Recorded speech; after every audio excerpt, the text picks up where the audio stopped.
আল্লাহ পাকের শুকর যে মওলাই করিম আপনাকে আমাকে এখন পর্যন্ত হায়াতে রেখে সুস্থ শরীরে সুন্দর এক পরিবেশে রোজা আদায়ের তৌফিক দান করছেন। শুকরিয়া দান সবাই বলি আলহামদুলিল্লাহ। কত মানুষের হায়াত শেষ হয়ে গেছে, গিয়ে দেখেন আজকেও কত মানুষ দুনিয়ার থেকে বিদায় হয়ে গেছে। প্রতিদিন মানুষ মারা যায়, প্রতিদিন। এই বাংলাদেশেও গড়ে প্রতিদিন যেন কত জন মানুষ মারা যায়, গড়ে বাংলাদেশে প্রতিদিন কত মানুষ যেন মারা যায়, সংখ্যাটা আমার এখন খেয়ালে নেই। এরকম প্রতিদিন মারা যায়, এই জেলার মধ্যে মারা যায়, ইউনিয়নের মধ্যে মারা যায়। আল্লাহ পাক আপনাকে আমাকে হায়াতে রেখেছেন। এই হায়াতের একমাত্র মালিক আল্লাহ, এইটা আমাদেরকে খুব ভালো মতো বুঝতে হবে। এই হায়াতের একচ্ছত্র অধিপতি আল্লাহ, এখানে কারোর কোনো হাত নাই, কোনো বিজ্ঞানী ডাক্তার জ্ঞানী কারোর কোনো হাত নাই। আল্লাহ পাক যতক্ষণ পর্যন্ত হায়াত রেখেছেন ততক্ষণ পর্যন্ত আমরা থাকব। হায়াত নেই আমরা কেউ থাকবো না।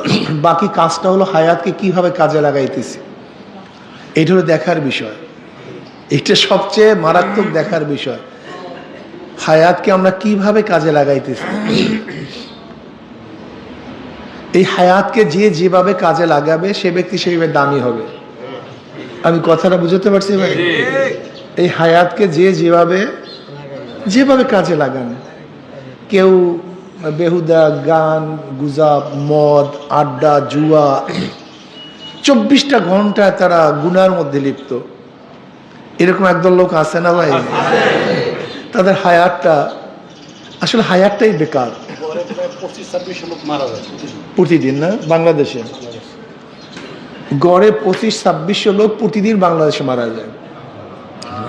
এই বাংলাদেশে প্রতিদিন মারা যায় 25-2600 লোক। যাই হোক, এর জন্য হায়াতটাকে কাজে লাগাতে হবে। হায়াতটাকে কিভাবে কাজে লাগাতে পারি,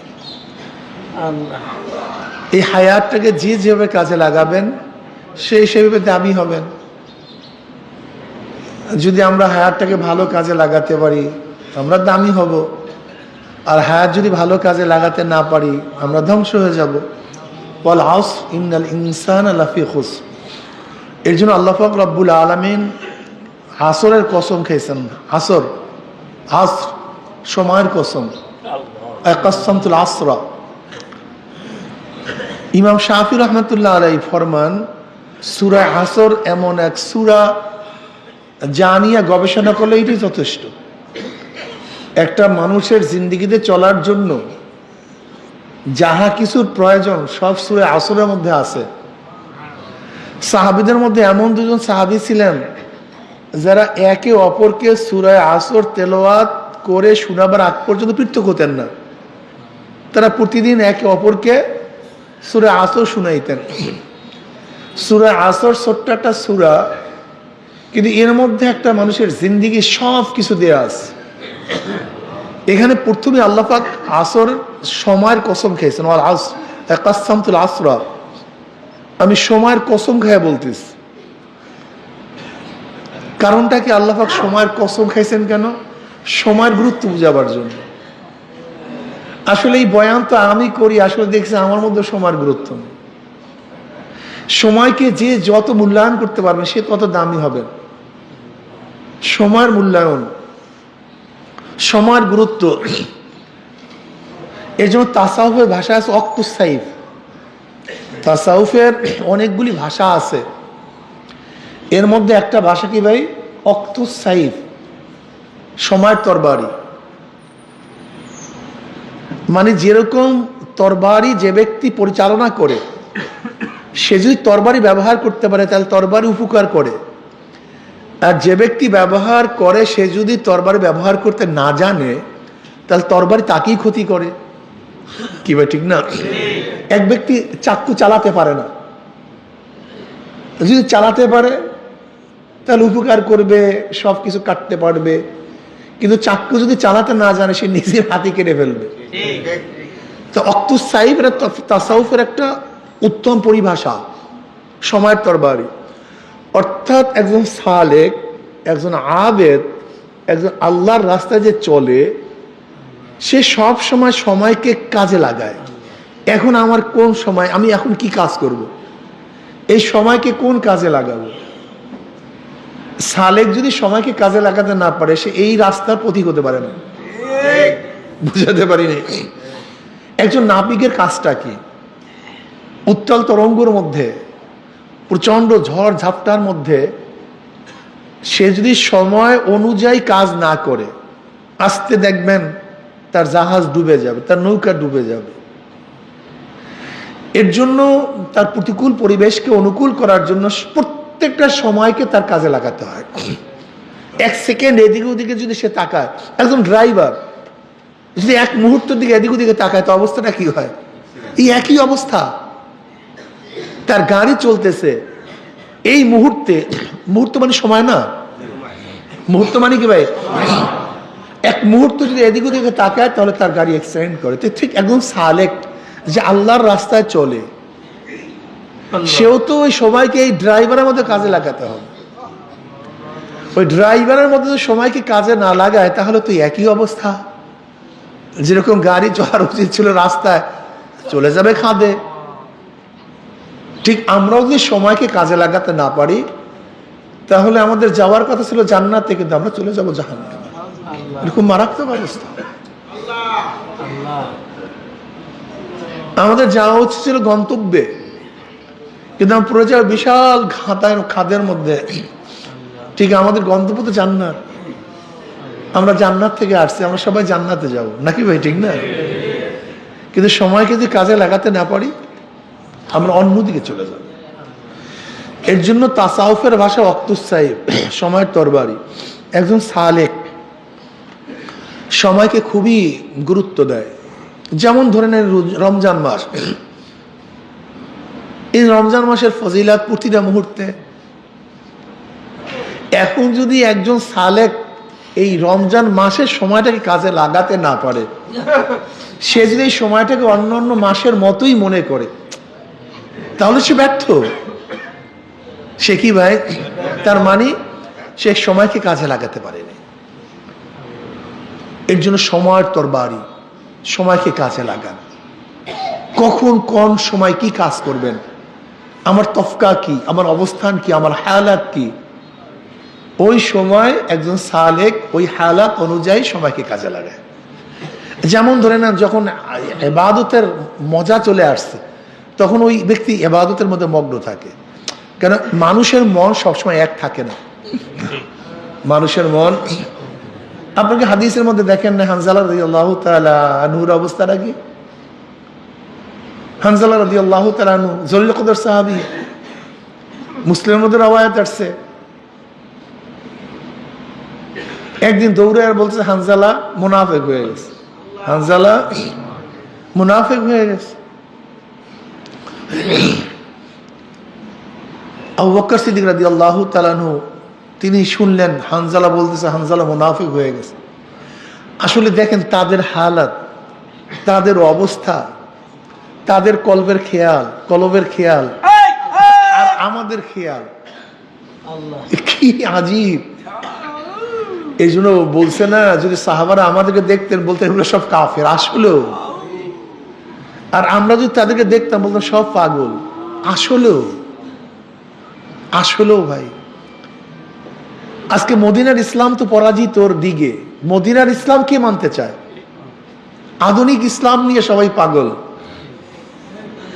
মদিনার ইসলামের মধ্যে মিথ্যা নাই, কিন্তু আধুনিক ইসলামের মধ্যে চরম মিথ্যা। আধুনিক ইসলামের মধ্যে মিথ্যা, ধোঁকাবাজি, শটতামি, ফাইজলামি, অপবাদ, অপপ্রচার, যা আছে সবই আছে, বেপর্দা, সবই আধুনিক ইসলামের মধ্যে আছে। কিন্তু মদিনার ইসলামের মধ্যে তো এগুলি নেই।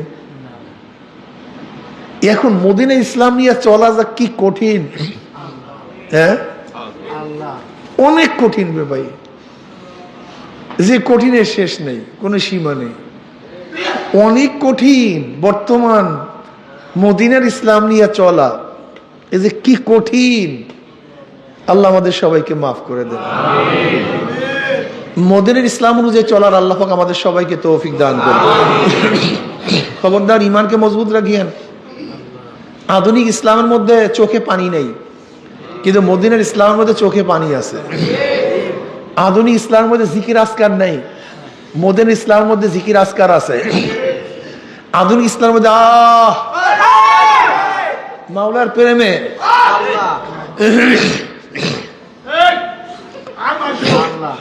এই অন্তরস্থ থেকে জ্বালা নাই, কিন্তু মদিনার ইসলামের মধ্যে জ্বালা আছে। কি কথা বুঝাতে পারি। আধুনিক ইসলামের পাগল পাগল ভাব নাই, কিন্তু মদিনার ইসলামের মধ্যে পাগল পাগল ভাব আছে। আধুনিক ইসলামের তাওয়াজু নাই, কিন্তু মদিনার ইসলামের মধ্যে তাওয়াজু আছে। আধুনিক ইসলামের মধ্যে মোহাব্বত নাই, কিন্তু মদিনার ইসলামের মধ্যে মোহাব্বত আছে। আধুনিক ইসলাম আর মদিনার ইসলাম ভিন্ন জিনিস। আধুনিক ইসলামের মধ্যে মাওলার ভয় নাই, কিন্তু মদিনার ইসলামের মধ্যে মাওলার ভয় আছে। আধুনিক ইসলামের মধ্যে দুনিয়াকে প্রাধান্য দেওয়া হয়, আর মদিনার ইসলামের মধ্যে আখিরাতকে প্রাধান্য দেওয়া হয়। আধুনিক ইসলামের মধ্যে দুনিয়ার গুরুত্ব সবচেয়ে বেশি হয়, আর মদিনার ইসলামের মধ্যে আখিরাতের গুরুত্ব সবচেয়ে বেশি হয়। আধুনিক ইসলামের মধ্যে দাড়ি ছাঁটা দাড়ি কাটা আছে, কিন্তু মদিনার ইসলামের মধ্যে দাড়ি ছাঁটা দাড়ি কাটা নাই। আধুনিক ইসলামের মধ্যে প্যান্ট শার্ট টাই সব আছে, কিন্তু মদিনার ইসলামের মধ্যে লেবাসুত তাকওয়া আছে।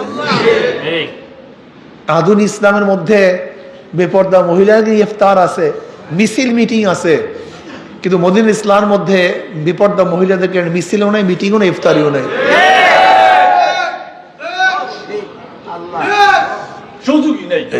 আধুনিক ইসলামের মধ্যে নামাজের মধ্যে হালাত খুশু খুজু এগুলি দরকার নাই, কিন্তু মদিনার ইসলামের মধ্যে নামাজের মধ্যে খুশু এবং খুজু থাকা চাই।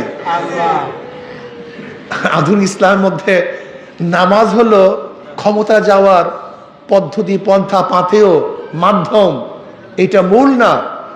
কিন্তু মদিনার ইসলামের মধ্যে যেগুলি ইবাদত জাতিয়া, মূল ইবাদত, এগুলি হলো আসল, আর এর বাইরে যা আছে সব ওসাইল, সব হইল মাধ্যম।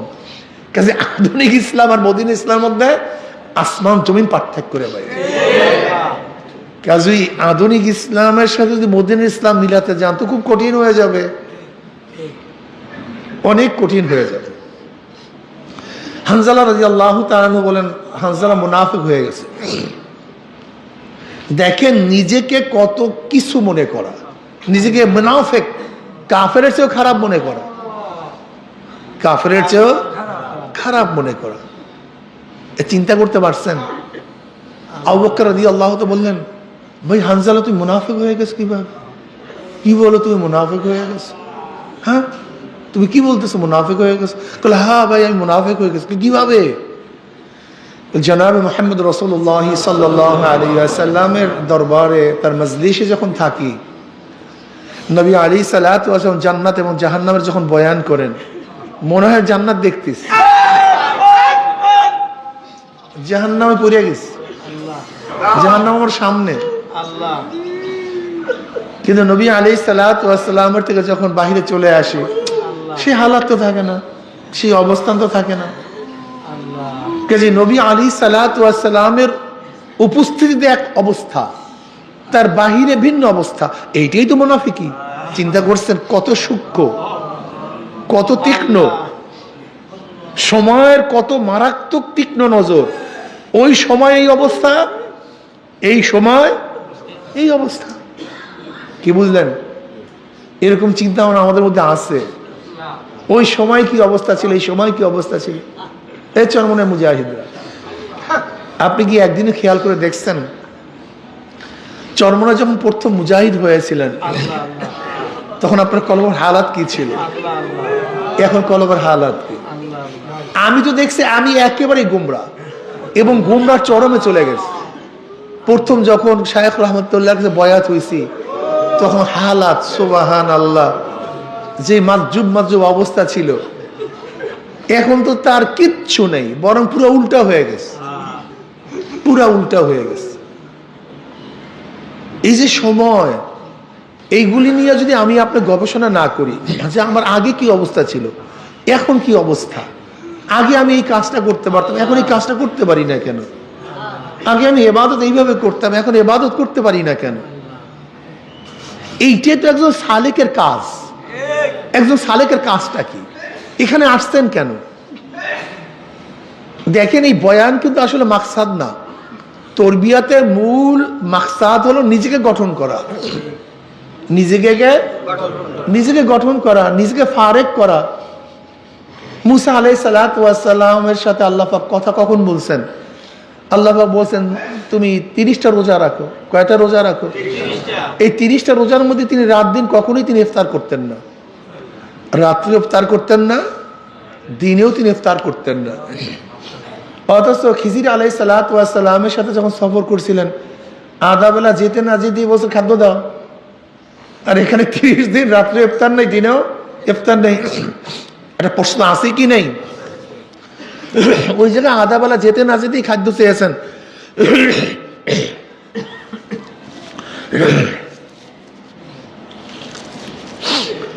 আর এখানে 30 দিন ইফতার না করার পর তার মধ্যে ক্ষুধা আসে নাই, পানিও পান করেন রাত্র দিন।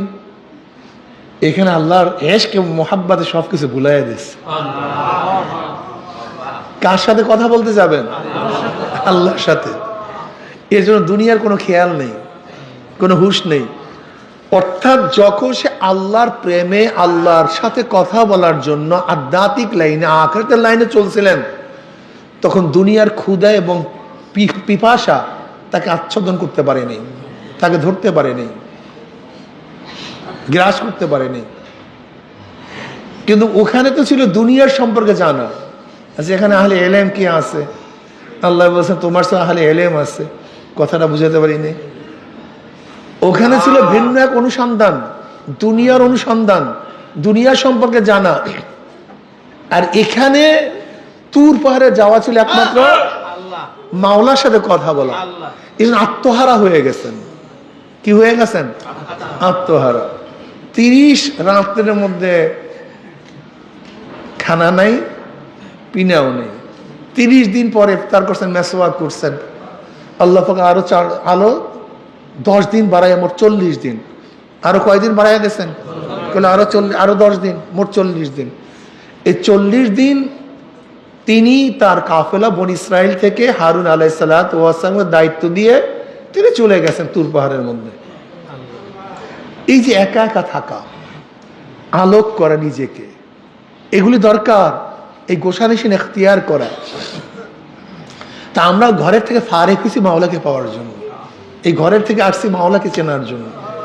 এর জন্য মাঝে মাঝে নিজেকে আলোক করতে হয়। কিন্তু দেখবেন আমাদের মধ্যে যদি ইসলামী আন্দোলন বাংলাদেশের মধ্যে সবচেয়ে বেশি জড়িত, এরা কিন্তু এই লাইনে এখন আর নাই। ইসলামী আন্দোলনের সাথে যারা খুব বেশি জড়িত, তারা দেখবেন এইমাত্র যে বয়ানগুলি করছে, এর থেকে আস্তে আস্তে তারাও দূরে সরতেছে। খুব খেয়াল করে দেখেন, এই যে মাজলিসের মধ্যে আছে, দেখবেন ইসলামী আন্দোলন খুব বড় দায়িত্বশীল কয়েকজন আছে। আমি তো দেখি না, আমি তো খুব দেখি না। তার মানে তাদের মধ্যে এই সমস্ত হালাত পয়দা করার দরকার নেই। এগুলি তাদের জন্য না, এগুলি ওই যে সাধারণ মুজাহিদ টুজাহিদ, ওই যে গরিব শরীফ আছে, এগুলির জন্য। আসলে আল্লাহর কি কৃষ্ণা, জান্নাতেরা কিন্তু এই হাবা গোবা লোকগুলি বেশি করবে।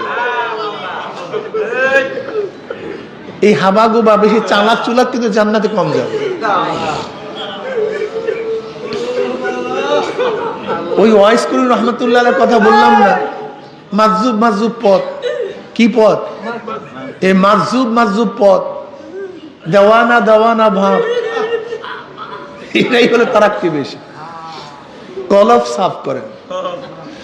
হানজালা রাদিয়াল্লাহু তাআলা আনহু তিনি মুনাফিক হয়ে গেছেন বলতেছেন যে নবী আলাইহিস সালাতু ওয়াস সালামের দরবারে এক অবস্থা, বাহিরে এইটাই তো মুনাফিকের অবস্থাটা কি? এক এক সময় এক হালাত। এইটাই তো মুনাফিকের আলামত। কাজী হানজালা মুনাফিক হয়ে গেছে। আবু বকর রাদিয়াল্লাহু কলব দেখেন কত স্বচ্ছ পরিষ্কার। বলে আমিও তো একই অবস্থা। কে? আবু বকর কে?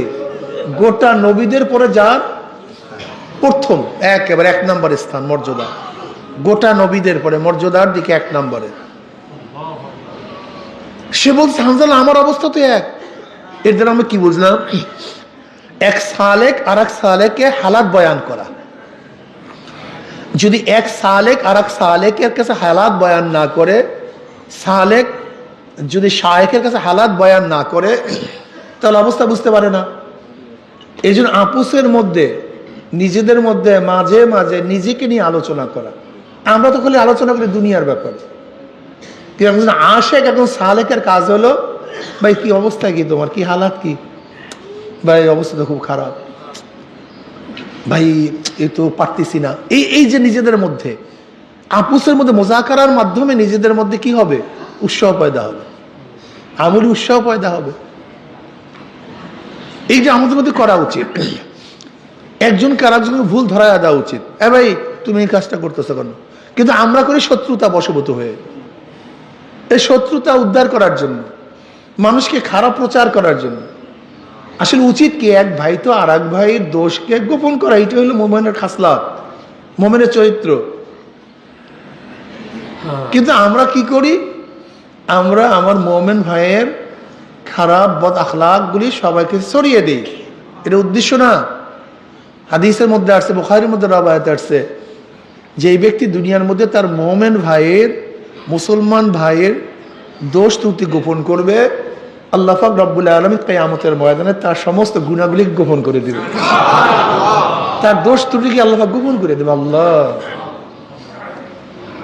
মান সাতারান নাস সাতারাল্লাহু ইয়াউমাল কিয়ামাহ। যে মানুষের দোষ ত্রুটি, অন্য রওয়ায়াতে মান সাতারাল মুসলিমুন, যে মুসলিমান, মান সাতার মুসলিমান সাতারাল্লাহু ইয়াউমাল কিয়ামাহ। যে ব্যক্তি মুসলমানদের দোষ ত্রুটি গোপন করবে, আল্লাহ পাক রব্বুল আলামিন কিয়ামতের ময়দানে তার সমস্ত দোষ ত্রুটিকে গোপন করে দিবে। কিন্তু আমরা দোষ ত্রুটিকে গোপন করি না, বরং দোষ ত্রুটি প্রকাশ করি। এর জন্য আমাদের উচিত দোষ ত্রুটিকে অবশ্যই গোপন করা, আবার নিজেদের মধ্যে হালাতকে চর্চা করা। কি ভাই তোমার সবকের অবস্থা রাখি, সবক আদায় করো কিভাবে, কি তাসির হইতেছে, এইভাবে নিজেদের মধ্যে। আবার দেখা যায় আমাদের মধ্যে অনেকে নিজেরা আবার দরবেশ সাজে, নিজেরা শায়েক সাজে। এরকম শুনছি যে এক মুজাহিদ আর এক মুজাহিদের থেকে সবক নেয়, নাউজুবিল্লাহ মিন যালিক। এটা খুব ক্ষতিকর, এটা খুব ক্ষতিকর। হালাত ব্যক্ত করবে শায়েকদের কাছে, যেই হালাতের মাধ্যমে সবক পরিবর্তন হবে, সেই হালাতের কথা বলছে। কেন এক সবক থেকে আর এক সবকে যাওয়ার জন্য হালাত ব্যক্ত করতে হয়, তাসির, আমার এই সবকে কি তাসির হয়েছে। এরপরে শায়েক আপনার সবক পরিবর্তন করবে। কিন্তু আপনি যদি আবার আর একজন আপনার সাথীকে, সাথীর সাথে মুজাকারা হবে, কিন্তু সবক পরিবর্তনের জরিয়া বানায় দেন না। আবার আমি কথাটা বুঝাতে পারছি, পার্থক্য বুঝাতে পারছি। যেমন হানজালা রাদিয়াল্লাহু তাআলা আবু বকর রাদিয়াল্লাহু তাআলাকে নিজে সংশোধন করেন নেই, বরং নবী আলাইহিসসালাতু ওয়াস সালাম নিয়ে গেছে। চলো আমরা নবীর কাছে যাই। আমরা কার কাছে যাই? নবীর কাছে। দুজন নবী আলাইহিসসালাতু ওয়াস সালামের কাছে গেছে, গিয়া বলছেন ইয়া নবী আল্লাহ, ইয়া রাসূলুল্লাহ, আমাদের অবস্থাতে এই। হানজালা মুনাফিক হয়ে গেছে। আবু বকর রাদিয়াল্লাহু আবু বকর মুনাফিক হয়ে গেছে। বলে কিভাবে মুনাফিক হইছে? বলে ইয়া নবী আল্লাহ সাল্লাল্লাহু আলাইহি ওয়াসাল্লাম, আপনার দরবারে যখন থাকি তখন মনের হালাতেই আপনি জান্নাত জাহান্নামের বয়ান করেন, মনে হয় জান্নাত জাহান্নাম দেখতেছি। কিন্তু আপনার যখন পৃথক হয়ে যায় তখন তো এই অবস্থা থাকে না। কাজে আপনার সামনে এক অবস্থা, পিছনে আর এক অবস্থা, এটা তো মুনাফিকের আলামত। নবী আলাইহিসসালাতু বললেন, হানজালা এটা মুনাফিকের আলামত। হানজালা রে, আমার কাছে থাকলে, আমার মজলিসে থাকলে তোমাদের যে অবস্থা হয়, যে এই অবস্থা সব সময় থাকতো, তাহলে বিছানায়, রাস্তায় ফেরেশতারা তোমাদের সাথে মুসাফা করতো। কিন্তু হানজালা এই অবস্থা, হানজালা এই অবস্থা। হানজালা এই অবস্থা 3 বার বললেন, মানে এই অবস্থা সবসময় থাকা সম্ভব না, উচিত না। যদি এই অবস্থা সবসময় থাকে তাহলে দুনিয়ার কোনো কাজ কোনো মানুষ করতে পারবে না। এটা হলো তরিকাতের ভাষা কবস এবং বস্ত। তরিকাতের ভাষায় কি ভাই? কবস এবং বস্ত। কখন নিজেকে সংকুচিত করা, আবার কখন নিজেকে প্রসারিত করা। কখন এরকম অবস্থা যে আমি আর মনে হয় আমার দ্বারা কোনো কাজ হবে না, আমার দ্বারা কিচ্ছুই হবে না, আমি মনে শেষ হয়ে গেছি, আমি মনে ধ্বংস হয়ে গেছি, আমি মনে হালাক হয়ে গেছি। এই হলো কবস। আমার অনেক সময় দেখা প্রশস্ততা চলে আসছে, না আল্লাহ মনে হয় মাফ করবে, আল্লাহ মনে হয় ক্ষমা করবে, আল্লাহ পাক দয়ালু, আল্লাহ পাক মেহেরবান, আল্লাহ পাক গফফার, আল্লাহ পাক সত্তার। এটা একজন সালেকের মধ্যে হবে তো। এই কবস এবং বস, এটা তরিকাতের লাইনের সবচেয়ে বড় সুন্দর একটা অবস্থান। মাঝে মাঝে দেখবেন হালাত এরকম, মনে হয় আমি কিচ্ছু না, সব শেষ, সব শেষ, আমার দ্বারা কিছুই হবে না। আবার মাঝে মাঝে আল্লাহ মাশাআল্লাহ আলহামদুলিল্লাহ। এরকম হালাত যদি আমাদের মধ্যে পয়দাই না হয়, তা কেমন আপনার তরিকাতের লাইনের লোক? আপনি কেমন লোক তরিকাতের লাইনে? হ্যাঁ, মাঝে মাঝে দেখবেন নিজেকে সবচেয়ে ছোট মনে করা, আবার অনেক সময় দেখা যায় আল্লাহ পাকের কাছে নিজেকে সুপর্দ করা, মনে হয় আল্লাহ মাফ করে দিবে ইনশাআল্লাহ। আল ঈমানু বাইনাল খাউফি ওয়ার রাজা, আল ঈমানু বাইনাল খাউফি ওয়ার রাজা। ঈমান আশা এবং ভয়ের মাঝখানে। যদি আপনার সব সময় এরকম অবস্থা থাকে, আমাকে মাফ আল্লাহ করবে না, করবে কাকে? এটা ঠিক না। আবার যদি আপনার মধ্যে এরকমই হয় যে মাওলা আমাকে মাফই করবে না, এটাও ঠিক না। এই জন্য সময়কে কাজে লাগানো, সময়কে কাজে লাগানো। তাওয়াজ্জুর 4টা স্তর আছে। শাহ আব্দুল আজিজ মুহাদ্দিস দেহলভী রাহমাতুল্লাহ আলাইহি বলেন, তাওয়াজ্জুর কয়টা স্তর আছে ভাই? 4টে স্তর আছে। ইনইকাসি, ইলকাই, ইসলাহি, ইত্তেহাদি। তাওয়াজ্জুয়ে ইনইকাসি, তাওয়াজ্জুয়ে ইলকাই, তাওয়াজ্জুয়ে ইসলাহি, তাওয়াজ্জুয়ে ইত্তেহাদি। এই 4টা স্তর আছে তাওয়াজ্জুর। এই তাওয়াজ্জুর স্তরগুলি যদি আমরা পার করতে পারি, তাহলে দেখবেন আমাদের মধ্যে হালাত পরিবর্তন হয়ে যাবে ইনশাআল্লাহ। শাহ আব্দুল আজিজ সাহেব রহমতুল্লাহ আলাইহি বলেন, তাওয়াজ্জু ইনইকাসির অবস্থাটা কেমন? তাওয়াজ্জু ইনইকাসির অবস্থাটা হলো এই যে শায়েখ জিকির, শোগল, আনফাসে কুদসিয়ার মাধ্যমে সালেকদের মধ্যে একটা হালাত, একটা অবস্থান সৃষ্টি করা। জিকির, আসকার, পবিত্র রূহের মাধ্যমে, কলবের তাওয়াজ্জুর মাধ্যমে সালেকদের মধ্যে একটা অবস্থার সৃষ্টি করা, যার মাধ্যমে সালেক আস্বাদন করতে পারে, অনুভব করতে পারে, সাথ উপলব্ধি করতে পারে আল্লাহ পাকের মারিফাতের, ইবাদতের। কিন্তু এই তাওয়াজ্জুদের অবস্থাটা কেমন? যতক্ষণ শায়েকের দরবারে সালেক থাকে, ততক্ষণ সালেকের মধ্যে এই হালাত অবতীর্ণ হয়, এই হালাতের মধ্যে সে অবস্থান করতে থাকে। কিন্তু যখন শায়েক চলে যায়, তখন এই হালাত থাকে না। এটার উদাহরণ কেমন?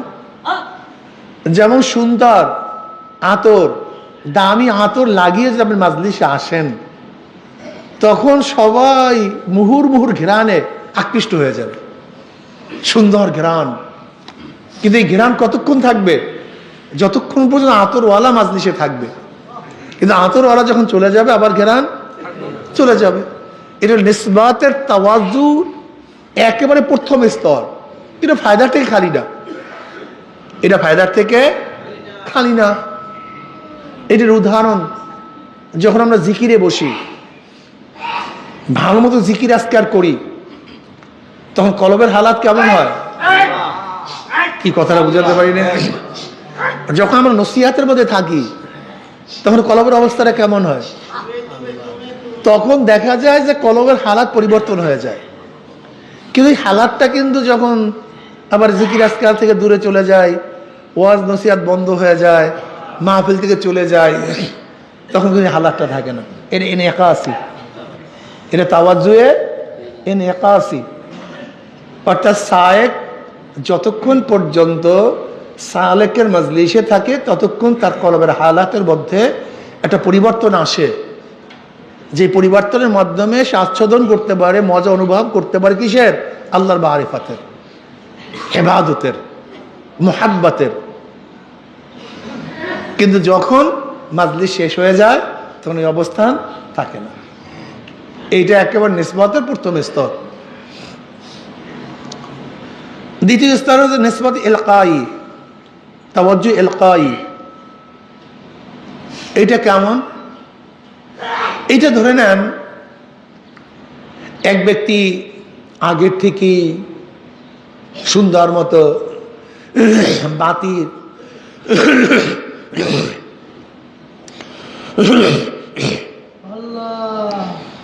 একটা ল্যাম্পের কপির নাসাদ তৈল সব কিছু সুন্দর মতো জোগাড় করছে, কিন্তু তার কাছে আগুন ছিল না। কি ছিল না ভাই? আগুন ছিল না। যার কাছে আগুন আছে তার কাছে সেই বাতি নিয়ে গেছে। ওনার মধ্যে আগের থেকে আগুন ছিল, ওনার কাছে আগের থেকেই আগুন ছিল। সে আগুন থেকে সে আগুন সেখানে ধরাইয়া দিয়েছে। এখন কি বাতি জ্বলা শুরু করছে, কিন্তু এখন ওই ব্যক্তির দায়িত্বটা কি? যেন ঝাপটায় বাতাসে কোনো অবস্থাতে আগুন নিভে না যায়। যদি আগুন বাতাসের ঝাপটায় নিভে যায় তাহলে তো আবার তো অন্ধকার হয়ে যাবে। এখানে ইলকাই অর্থটা হলো এই, যেমন এক ব্যক্তি সালেক আগের থেকে নিজেকে তৈয়ার করছে, আগের থেকে নিজেকে তৈয়ার করছে, মুজাহাদা করতেছে, সে সাধনা করতেছে, ইবাদতে মগ্ন আছে, কিন্তু তার মধ্যে ইলমে মারিফাত, ইলমে বাতেন এটা এখন পর্যন্ত তার মধ্যে আসে নাই। কিন্তু আর এক কলবওয়ালা যার মধ্যে ইলমে মারিফাত আছে, ইলমে বাতেন আছে, তার কাছে যাওয়ার পরে সে তাওয়াজ্জুর মাধ্যমে তার মধ্যে ভিন্ন একটা অনুভূতি সৃষ্টি করছে। অনুভূতি সৃষ্টি করার পরে দেখবেন একদল মানুষ আছে, আগের থেকে আমরা নামাজ পড়ি, রোজা রাখি, কিন্তু মজা পাইতেছিলাম না, স্বাদ পাইতেছিলাম না, চোখে পানি ছিল না। কি এরকম হালাত আছে কি নাই? কিন্তু দেখা যায় একজন কামেল ব্যক্তি যার মধ্যে আগে থেকে কামালাত আছে, তার কাছে যাওয়ার পরে তার সবক নেওয়ার পরে তার রুহানি পরিবর্তন চলে আসছে। এরকম কি হালাত হয় নাই নাকি ভাই? এটা হইল ইলকাই। অর্থাৎ যার মধ্যে আগে থেকে কামালাত আছে, সেই কামালাত থেকে তার মধ্যে কামালাতকে পরিপূর্ণ করে দেয়া, তার মধ্যে তাওয়াজ্জু দেয়া, নিসবত দেয়া। এই নিসবতের মাধ্যমে তার মধ্যে এখন ভিন্ন একটা অবস্থার সৃষ্টি হয়। এখন তার দায়িত্ব হলো এই যে গুনার থেকে নিজেকে বাঁচায় রাখা, গুনার ঝাপটার থেকে নিজেকে বাঁচায় রাখা এবং ইবাদতের মধ্যে মগ্ন থাকা। তাহলে দেখবেন আস্তে আস্তে কি হবে? সে তারাক্কি হতে থাকবে। এটা ইলকাই। আর একটা তাওয়াজ্জু ইসলাহি, এটা আরো বেশি মজবুত, আরো বেশি মজবুত। এই তাওয়াজ্জুর অবস্থাটা কেমন? এই তাওয়াজ্জু কোন তফকার তাওয়াজ্জু, কোন তফকার সম্পর্ক, কোন তফকার নিসবত? যেমন এক ব্যক্তি কুয়া খনন করছে। কি খনন করছে? কুয়া খনন করছে। এখন কুয়া খনন করার পরে সে কুয়ায় পানি নেই, কুয়ার মধ্যে কি নাই? পানি নেই। সে কি করছে? নদীর সাথে একটা ড্রেন করে দিস, আর লাইন করে দিস। এখন অবস্থাটা কি বলেন তো? সব সময় কুয়ার মধ্যে পানি আসতে থাকবে, সব সময় কুয়ার মধ্যে পানি আসতে থাকবে। এখন ওই ব্যক্তি কুয়ালার দায়িত্বটা কি? বসেন, কুয়ালার দায়িত্বটা কি? বসেন। কুয়ালার দায়িত্বটা কি? যেন ড্রেনের মধ্যে কোনো অবস্থাতে বড় চাকা না পড়ে, পাথর না পড়ে। সামান্য খড় কুটা কিন্তু আটকাতে পারবে না, সে পানির তোড়ে সব ভেসে চলে যাবে। কিন্তু খবরদার তার মধ্যে যেন পুরো চাকা না আসে, বড় পাথর না পড়ে। যদি পাথর পড়ে তাহলে পানি লাইন বন্ধ হয়ে যাবে। কথা ঠিক না? ঠিক তদ্রূপ এক ব্যক্তি আগের থেকে, এই যে আমাদের অনেকে মনে করি, আমরা অনেকেই মনে করি যে অমুকের কাছে যাওয়ার পরই এক মুহূর্তের মধ্যে তাকে একেবারে অনেক উপরের তফকায় নিয়ে গেছে, এরকম আমরা অনেকে মনে করি না? অনেকের সময় দেখা যায় কেতাবের মধ্যে আমরা দেখি যে শায়েকের কাছে যাওয়ার পরে শায়েক এক মুহূর্তের মধ্যে তাকে একেবারে তরিকাতের অনেক উঁচা পর্যায়ে পৌঁছায় দিছে। আমরা কেতাবের মধ্যে অনেক সময় আমরা দেখি। এর জন্য আমাদের অনেকে, আবার চক্ষু খেলেন আপনি, এর জন্য আমাদের অনেকের মধ্যে এইটা কয়, আমাদের মধ্যে বলি যে হুজুর অমুকের কাছে যাওয়ার পরে অমুকে যেরকম একেবারে এক মুহূর্তের মধ্যে তাকে উপরের তফকে পুষাইয়া দিয়েছে, আপনিও সেইভাবে উপরের তফকে পুষাইয়া দেন, এরকম করিয়া দেন। এরকম কিন্তু অনেকের মধ্যে ধারণা আছে। এইটার জবাব হাজী ইমদাদুল্লাহ মহাজির মক্কি রহমতের চোখ খুব চমৎকার ভাবে দিচ্ছেন। হাজী ইমদাদুল্লাহ মহাজির মক্কি রহমতুল্লাহ চমৎকার ভাবে দিচ্ছেন। বলে দেখো তোমরা অনেকেই ভাবো যে শায়েকের কাছে যাওয়ার সাথে সাথে শায়েক এক মুহূর্তের মধ্যে তাকে কাল আলা দরজা পুষাইয়া দিচ্ছে। ব্যাপারটা এরকম না।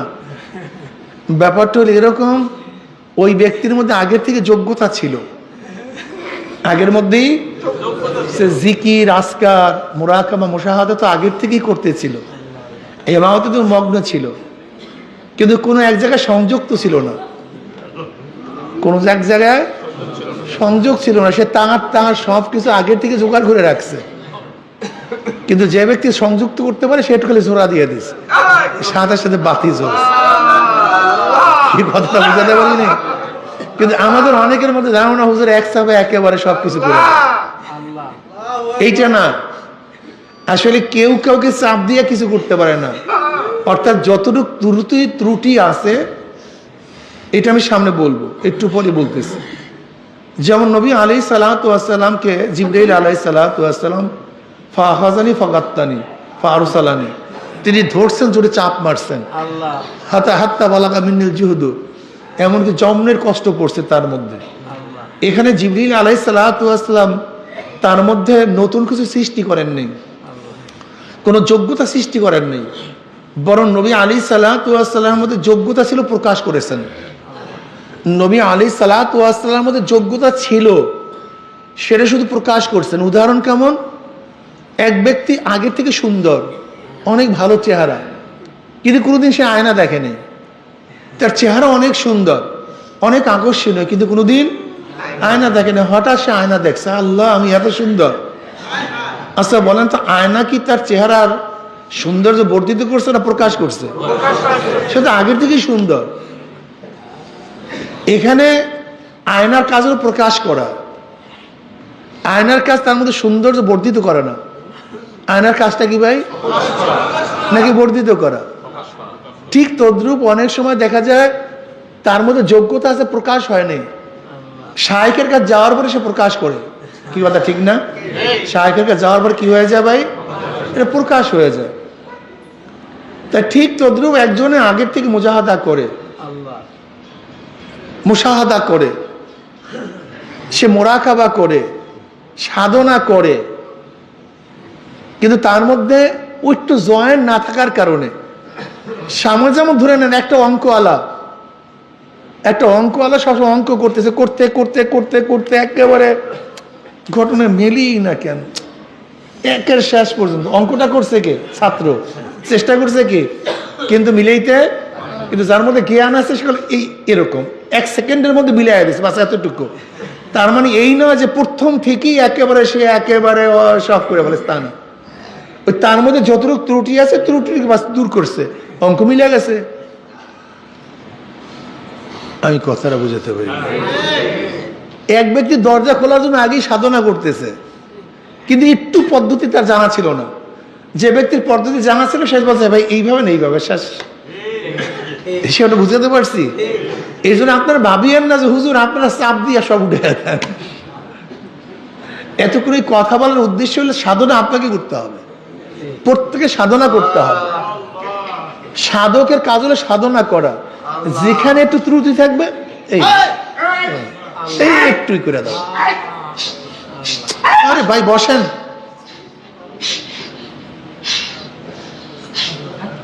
দেখেন আধুনিক ইসলামওয়ালারা এগুলি পছন্দ করে না, কিন্তু এগুলো আমাদের খেয়াল রাখতে হবে।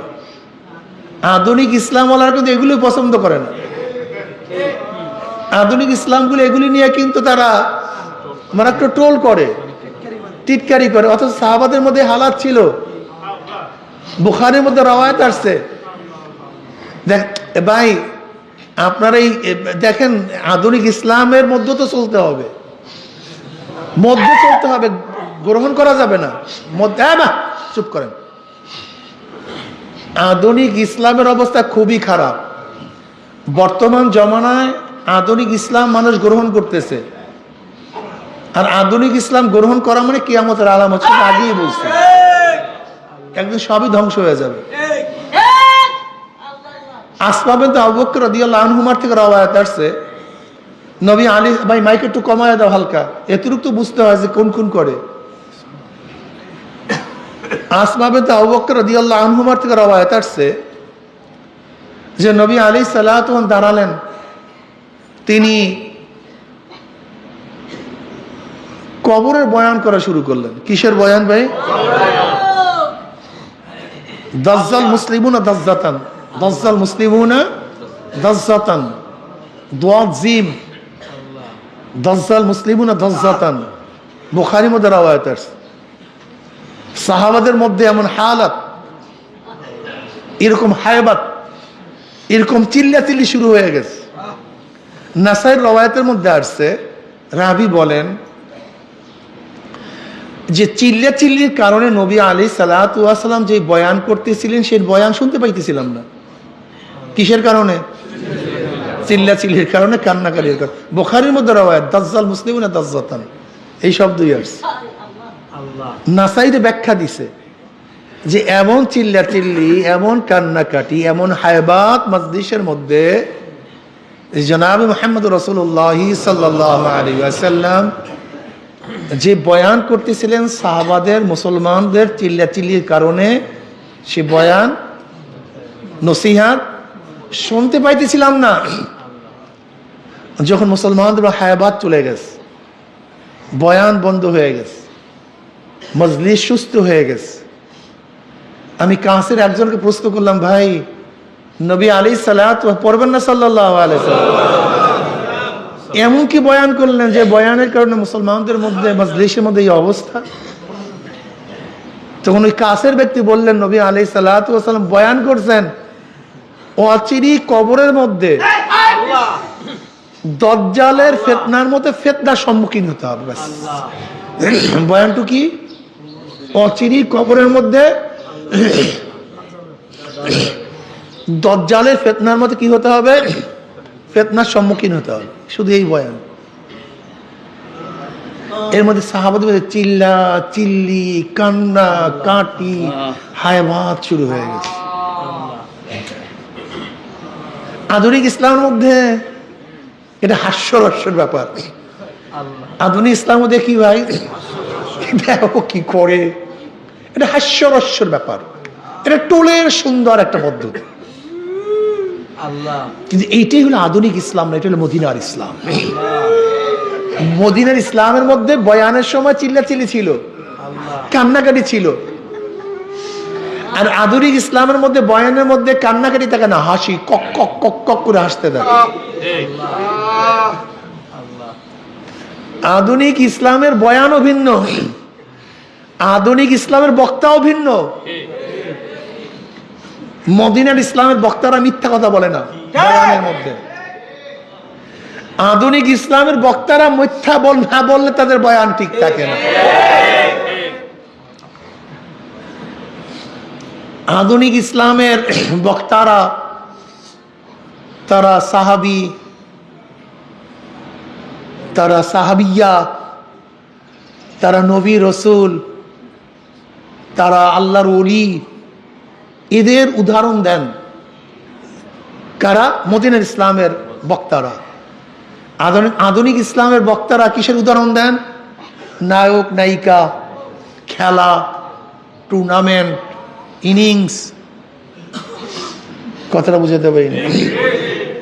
এটা বুঝতে হবে আপনাদেরকে। আধুনিক ইসলাম আর মদিনার ইসলামের মধ্যে, আধুনিক ইসলাম থেকে বয়ান থেকে যখন মানুষ যায় তখন শুধু বলে বয়ান হইছে কেমন রে, সুরের সোডে একেবারে। এটা হলো আধুনিক ইসলামের বয়ানের মাজলিসের হালাত। আজ হাসতে হাসতে বেটা পেটের সামনে ব্যথা করে ফেলাইছে। ব্যাটারি এমন হাসা হাসছি, আমার জিন্দিগিতে আর এত হাসা হাসি নেই রে, বক্তা এত হাসাইতে পারে। এটা হলো আধুনিক ইসলামের মাজলিস। আর মদিনা ইসলামের বয়ানের পরে মানুষ যাবে কান্নাকারী অবস্থা, চোখে পানি থাকবে, নিজের অস্থির। করলামটা হইলটা কি, উপায়টা কি, করবোটা কি, এখন কি করি?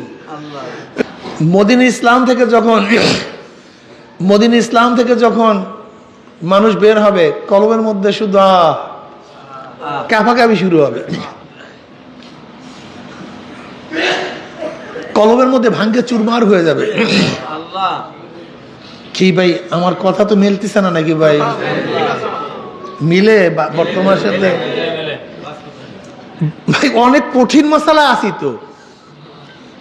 আমাদের মুজাহিদরা অনেক এখন দেখা যায় হুজুর এগুলি এই এখন এই কান্নাকাটির এই জান্নাত জাহান্নামের বয়ান এই এখন আর মানুষ পছন্দ করে না। আসলেও নাউজুবিল্লাহ, আসলেও তো এগুলি আস্তে আস্তে পছন্দ করবে না তো। এগুলি ফালতু মনে করবে, এগুলি ভেজাল মনে করবে, এগুলি প্রগতির বাধা মনে করবে, এগুলি উন্নতির বাধা মনে করবে। এগুলিকে মানুষ বলবে এগুলো ফালতু, এগুলি যতটুকু চলে না, এগুলি মানা যায় না। অনেক কঠিন ভাই মাসালা। ওই যে হানজালা রাদিয়াল্লাহু অবস্থা বললাম না, যে নবী আলাইহিস সালাত দরবারে যখন থাকতাম বয়ান শোনার পরে কি দেখতাম না, কথা ভুলে গেছেন জান্নাত। এখন জান্নাত জাহান্নামের বয়ান কোন ওলামায় দেখবেন বড় বড় নাম করা যত আলেম চরমনের তরিকার বাহিরে সাধারণত আপনি দেখবেন না তা 50টা বয়ানের মধ্যে জান্নাত জাহান্নামের বয়ান আছে। আপনি দেখেন 50টা বয়ানের মধ্যে জান্নাত জাহান্নামের বয়ান এবং জান্নাতের আকর্ষণ, জাহান্নামের ভয়ে, তার মধ্যে নিজের মধ্যে হালাত আমি তো সহজে দেখি না। তা কোরআন কি বয়ান করছে? কোরআন তো খালি পৃষ্ঠায় পৃষ্ঠায় জান্নাত জাহান্নাম, পৃষ্ঠায় পৃষ্ঠায় জান্নাত জাহান্নাম, পৃষ্ঠায় পৃষ্ঠায়।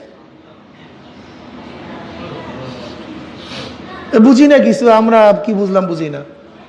আবু বকর রাদিয়াল্লাহু তাআলা আনহু বা সাহাবারা বিভিন্ন রাওয়ায়াতের মধ্যে আসছে কদ শিফতা ইয়া রাসূলুল্লাহ, কদ শিফতা ইয়া রাসূলুল্লাহ, ইয়া নবী আল্লাহ আপনি অল্প বয়সে পাইকে গেছেন কেন, বুড়ো হয়ে গেছেন কেন? আল্লাহ আপনি অল্প বয়সে কেন, আপনাকে কিসে বুড়া করে দিয়েছে, বুড়ো হয়ে গেছেন, দাড়ি পাকছে কেন? ইয়া নবী আল্লাহ আমরা দেখতেছি আপনি বুড়ো হয়ে গেছেন, কদ শিফতা ইয়া রাসূলুল্লাহ। নবী আলাইহিস সালাম কি বললেন? শাইয়াবাতনি সূরাতুল ওয়াকিয়া ওয়া আখাতুহা, সূরা ওয়াকিয়া এবং এই ধরনের সূরা, সূরা আম্মা ইয়াসালুন, সূরা ওয়াকিয়া, সূরা কিয়ামা, অর্থাৎ এই ধরনের সূরার মধ্যে যেইভাবে কিয়ামতের বয়ান আসছে, কিয়ামতের বয়ান করছে, দেখেন শেষের পারাগুলি সবই তো কিয়ামতের বয়ান। আল্লাহ শেষের পারা সবই তো কিয়ামতের বয়ান, সবই কিয়ামতের বয়ান, জাহান্নামের বয়ান, সবই আখিরাতের বয়ান। অথচ এখন আমাদের মধ্যে জান্নাত জাহান্নামের বয়ান করলে খুলিগুলি পীরমুই দি, অথচ কোরআনের পাড়ায় পাড়া শুধু পৃষ্ঠায় পৃষ্ঠায় শেষের পারাগুলি কিয়ামতের বয়ান। আল্লাহ আম্মা ইয়াতাসালুনা আনিন নাবিয়িল আযীম আল্লাযী হুম ফীহি মুখতালিফুন কাল্লা সায়ালামুনা সুম্মা কাল্লা সায়ালামুন আল কারিয়াতু মাল কারিয়া ওয়া মা আদরাকা মাল কারিয়া। শুরুতেই কিয়ামতের বয়ান। ইযা যুলজিলাতিল আরদু জিলজালাহা ওয়া আখরাজাতিল আরদু আথকালাহা ওয়াল লাইলি ইযা ইয়াগশা ওয়াস সামাই ওয়া মা বানাহা ওয়াল আরদি ওয়া মা তুহাহা।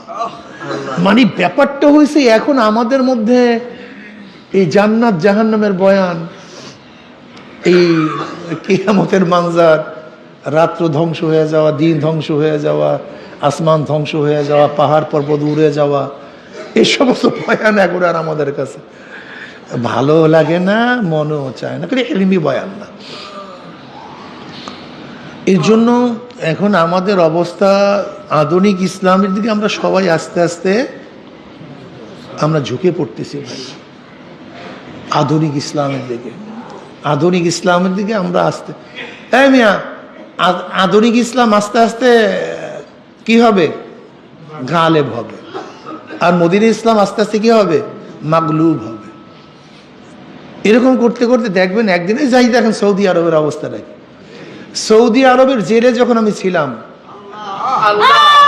একদল লোক আমাকে বলে আমি নাকি চুরি কইরে তারপর সৌদি জেলে গেছি। আল্লাহ ওদের সবাইকে মাফ করে দেন। আস্তাগফিরুল্লাহ। যাই হোক, সৌদি জেলে কেন গেছিলাম তা তো জানেন। আমার বিরুদ্ধে 11টা মিথ্যা অপবাদ দিয়েছিল। যখন সৌদি সরকার এটা জানতে পেরেছে তখন তো দেখছে সৌদির মেহমান এখানে আসছে, আমাদের কি সম্পর্ক হয়েছে, কিন্তু এটা মিথ্যা একদল লোক ছড়ায়। আল্লাহ আমাদের সবাইকে মাফ করে দেন। আমি সৌদি জেলে গিয়ে বুঝতে পারছি কিয়ামত একেবারে কাছাকাছি চলে আসছে। কিয়ামত একেবারে কাছাকাছি চলে আসছে। সৌদিওয়ালাদের ইবাদতের যে অবস্থা, তাদের ইবাদতের মেজাজের যে অবস্থা, ইবাদতের প্রতি তাদের আগ্রহ যা দেখলাম, বুঝছি কারবার শেষ হয়ে গেছে।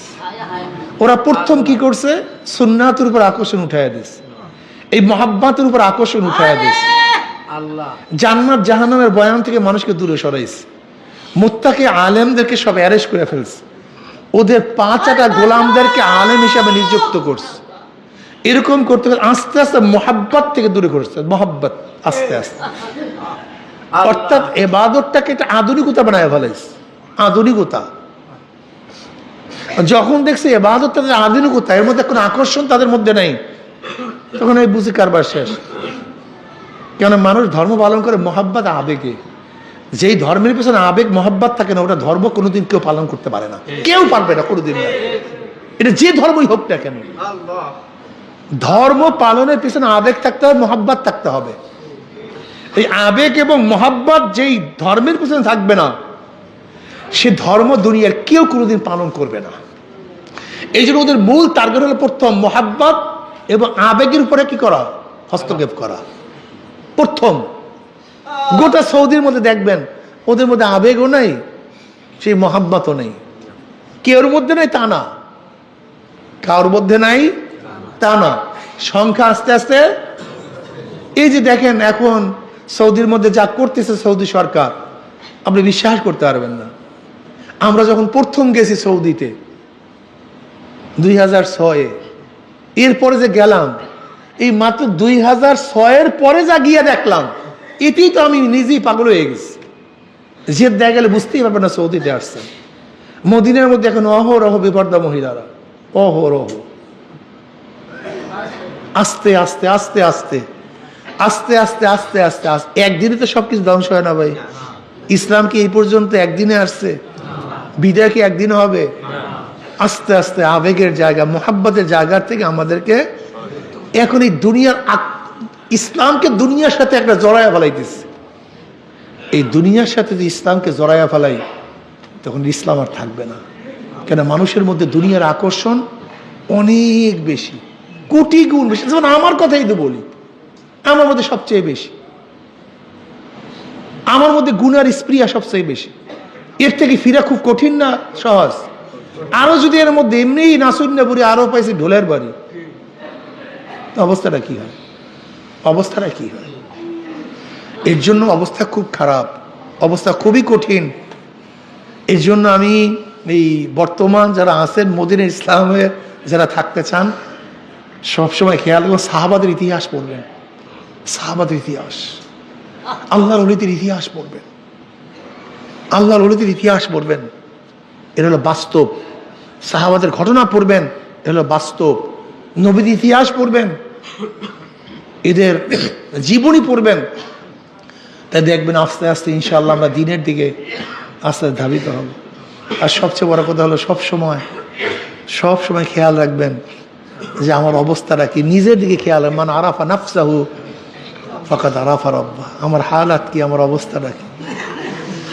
যারা তরবিয়াতে আসছেন দায়ী হয়ে যান, দায়ী হয়ে যান, ফেকের ঢুকান যে মদিনা ইসলাম বাস্তবায়ন করতে হবে। এই জন্য আমার দাওয়াত দিতে হবে, সবচেয়ে বেশি দাওয়াত দিতে হবে। দাওয়াত দাওয়াত দাওয়াত দাওয়াত দাওয়াত আমাদেরকে বেশি দিতে হবে।